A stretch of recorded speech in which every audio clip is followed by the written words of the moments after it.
Hey there guys, it's Mr. Crawl here. We are going to do a walkthrough of Chapter 1 in our video production book. And I know you guys can read through this on your own, and you should, but I'm just going to point out some of the more important highlights as well as the sections that are probably not as important um, as we go through. So um, let's just walk through this with me. So every student should have this book.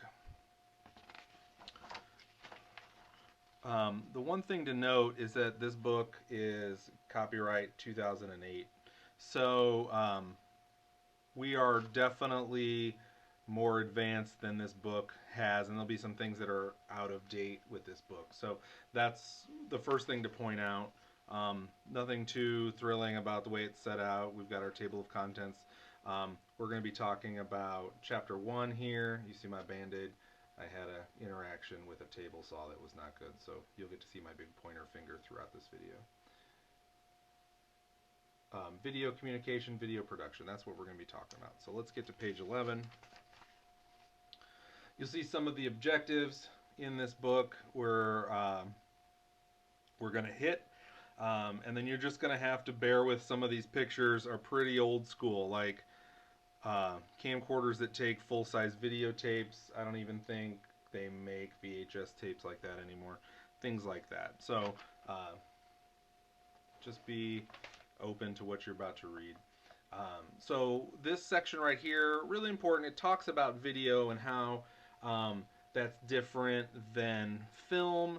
As you get through here, you're going to find out a little bit of history of film and television, what camcorders are for, and how those are different than just recording video or film, or audio, I should say.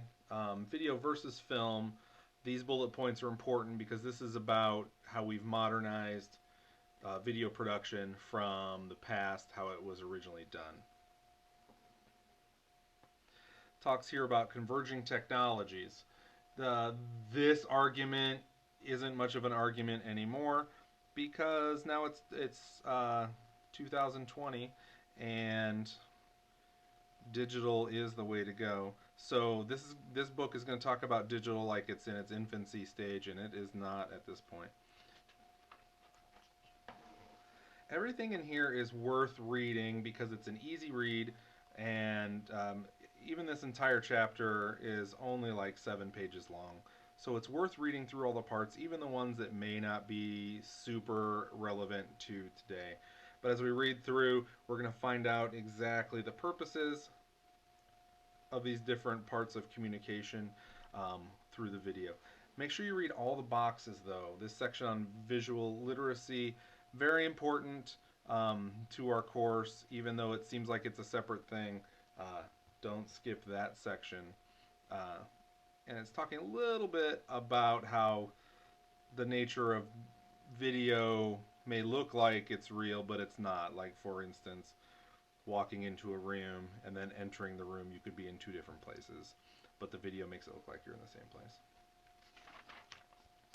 As we finish up Chapter 1, we got a little more specifics about how we're expressing ourselves through the video and what the whole point of this video production stuff is.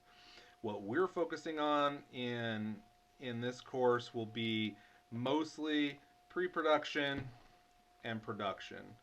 It'll be the next course where we're doing a lot of post-production, but you need to understand what those are and how they're all connected. Okay? And then finally, at the end of the chapter, there's a review.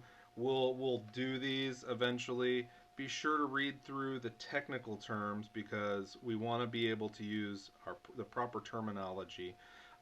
We may change what some of this is to more modernize it or to use what is commonplace now, but these are still good to know, so be sure you go through that.